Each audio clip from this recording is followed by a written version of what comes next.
এটা CT scan of brain. হ্যাঁ, এটা দেখেন আমরা কম্পেয়ার করব সিটি স্ক্যানটা মানে এই সাইডটা আমাদের মানে এটা যদি মাঝখান দিয়ে ভাগ করি, এটা ডান এটা বাম, তাই না?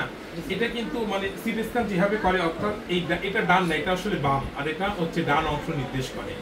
অর্থাৎ এখানে এটা অংশটা কালো হয়ে গেছে না, ধীরে ধীরে কালোটা বাড়তেছে, এদিকে কালোটা আরো বাড়তেছে, এদিকে কালোটা আরো বাড়তেছে, দেখেন নিচের দিকে আরো কালোটা বাড়তেছে। কালোটা এই পুরোটা অংশ হচ্ছে স্ট্রোক করছে, পুরো অংশ জুড়ে। এটা হচ্ছে ইসকেমিক স্ট্রোক। স্ট্রোক দুই রকম, একটা হচ্ছে হিমোরেজিক আর একটা হচ্ছে ইসকেমিক। হিমোরেজিক মানে রক্তক্ষরণ হয়ে যেটা হয় সেটা সাদা হয়ে যায় এটা, আর ইসকেমিক মানে রক্ত জমাট বেঁধে যেটা স্ট্রোক হয় সেটা হচ্ছে ইসকেমিক। দেখেন এটা হচ্ছে ফ্রন্টাল কিছু অংশ গেছে এবং প্যারাটালের কিছু অংশ গেছে এবং টেম্পোরালের অংশ গেছে।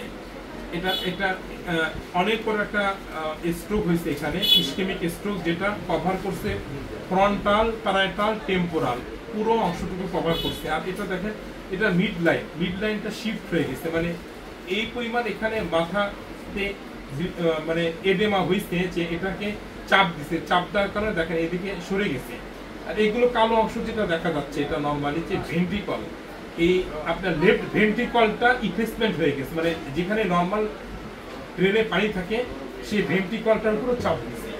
এটার কারণ কি হচ্ছে, এটা তো বাম অংশ, ব্রেনের বাম অংশ, আর ব্রেনের বাম অংশ নিয়ন্ত্রণ করে ডান অংশকে, ফলে আপনার ডান অংশ অবশ হয়ে যাবে, দুর্বল হয়ে যাবে, তুলতে পারবে না, বুঝতে পেরেছেন?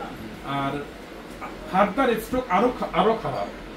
কেউ যদি স্ট্রোক একবার করে অথবা কার্ডিয়াক অ্যারেস্ট অর্থাৎ হার্টে সমস্যা একবার দেখা যায়, যার ইনফার্কশন, মায়োকার্ডিয়াল ইনফার্কশন বলা হয়, তাহলে কয়েকটা ওষুধ তাকে সারা জীবন খেয়ে যেতে হবে ভালো থাকলে, বুঝতে পেরেছেন? এই জন্য কন্টিনিউ করতে হয়।